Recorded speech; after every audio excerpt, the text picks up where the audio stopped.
তালিকা থেকে 1 কোটির উপরে মানুষকে বাদ দিয়েছে, তার ভিতরে 30 থেকে 35 লক্ষ হচ্ছে মুসলমান। কোন লেভেলের ম্যানিপুলেশন করেছে, 93% 94% ভোট কাউন্টিং হয়েছে, 650 উপরে ব্যুরোক্র্যাটস আমলা এদিক সেদিক রদবদল করে। এটা একমাত্র সম্ভব হয়েছে আমাদের মাননীয় পদচ্যুত পলাতক প্রধানমন্ত্রী দিল্লিতে থাকবার কারণে।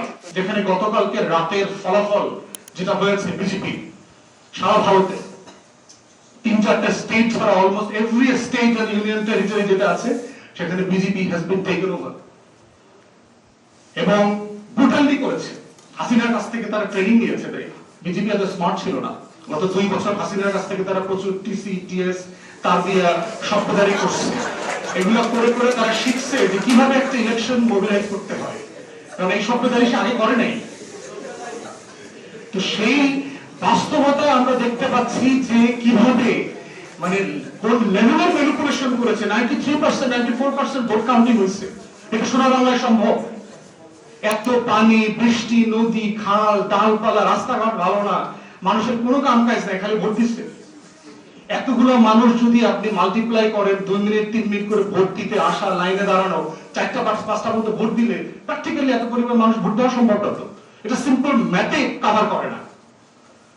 এরপরে দেখেন বিজেপি আর তৃণমূল কংগ্রেসের ভোটের ডিফারেন্স দেখেন। আমি দেখলাম সম্ভবত 32 লাখ, 31 থেকে 32 লাখ ভোটের ডিফারেন্স। এসআইআর সম্প্রতি যেটা করেছে, সাবস্ট্যানশিয়াল ইন্টেনসিভ রিভিশনের নামে যেটা করেছে, ভোটার তালিকা থেকে 1 কোটির উপরে মানুষকে বাদ দিয়েছে, তার ভিতরে 30 থেকে 35 লক্ষ হচ্ছে মুসলমান।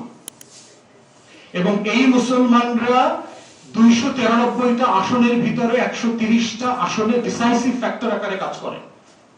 তার ভিতরে 60-70টা আসনে আছে মুসলিম মেজরিটি ডিস্ট্রিক্ট। তো এই বিশাল জনগোষ্ঠীকে আপনি ভোট ব্যাংক থেকে নাই করে দিলেন।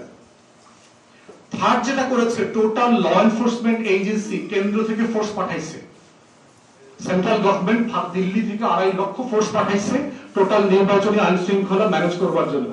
অতএব স্টেটের পুলিশিং ফাংশনাল ছিল না। ফোর্থ হচ্ছে 650 উপরে ব্যুরোক্র্যাটস আমলা এদিক সেদিক রদবদল করে এই নির্বাচনে প্রিজাইডিং অফিসার, টিচার যাদেরকে দেওয়া হয় না দেওয়া হয়, পুরো নিয়ন্ত্রণটা কেন্দ্রীয় সরকার করেছে। তাহলে এক্স্যাক্টলি দেখেন, যদি 14, 18 এবং 24-এর 3টা পিএইচডি কোনো প্রধানমন্ত্রীর না থাকে, এই লেভেলে মোদীকে অ্যাডভাইস করার মতো এক্সপার্ট প্রশান্ত কুমারেরও নাই।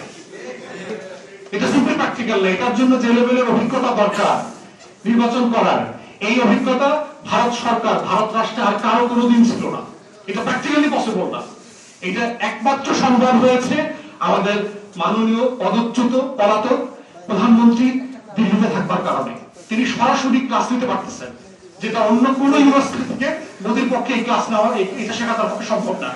ইউনিভার্সিটি অফ শেখ হাসিনা একমাত্র পসিবল যেখানে বিজেপি ইলেকশন পিএইচডি করে দেওয়া সম্ভব, আর কোন ইউনিভার্সিটি